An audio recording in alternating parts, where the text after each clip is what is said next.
Congressman Gohmert, it's a pleasure. Looks to me like you're right outside the site of that debate. Welcome here. Well, it's great to be here for the debate and to be part of the groups encouraging conservatives to come out. But to have polling data like that tells you one thing. People are starved for real leadership. Leadership from somebody who will say what they mean and who will have people around him smart enough, not like his economic advisors that couldn't grow their way out of a chia pet, and not blaming Tea Party people, like blaming Paul Revere for the British coming. Right. But will just stand up and be leaders, and we haven't seen that from the White House in a very long time. I think we also haven't seen it from some folks in Congress. Some of the polls on Congress are really brutal, 81% negative and 10% positive. I don't think that's you. You are, for what it's worth, one of my heroes. You had the courage to resist your own party and vote against that cockamamie debt deal that sent the stock market spiraling. Why did the leadership of the Republican Party go along with the president on that, Congressman Gohmert?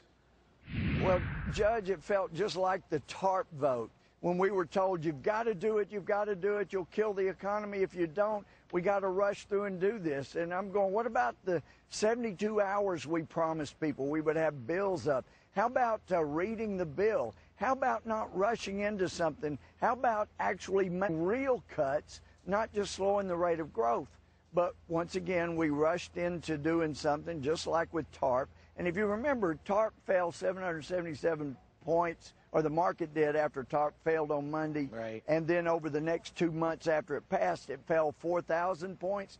Judge, we're seeing a very similar thing here. When you pass a bad bill, it may avoid a 700-point drop, only to find a 4,000-point drop.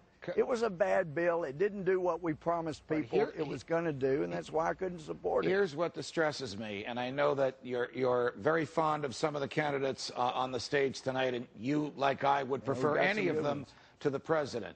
But what distresses me is that we may be forever saddled with this debt when conservative Republicans, or people who call themselves conservative Republicans, take as a matter of course that we have to let the president borrow $2.7 trillion in the next 2 years. And because we can't agree on what strings should attach, we'll let some super secret committee decide what the strings will be. What kind of representative democracy is that?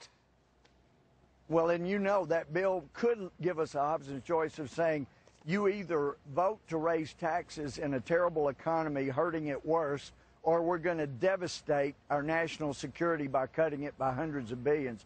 Those are not good choices. But in fairness, Judge, it doesn't never balance the budget. If we can cut $1 trillion off of our spending every 10 years, as the bill projects, then when I turn 207, that's the year we balance the budget, and we will have only added $120 trillion to the 14.3. So it would eventually. I think Republicans missed a golden opportunity simply by voting no to force the government to live within its means. We'll see if anybody on that debate platform half an hour from now agrees with me. I suspect you do as well. Congressman Gohmert, it's always a pleasure. I sure hope You're always they will welcome agree here. with you, Judge. Thank you so much. Thank you, Judge. Appreciate your truth.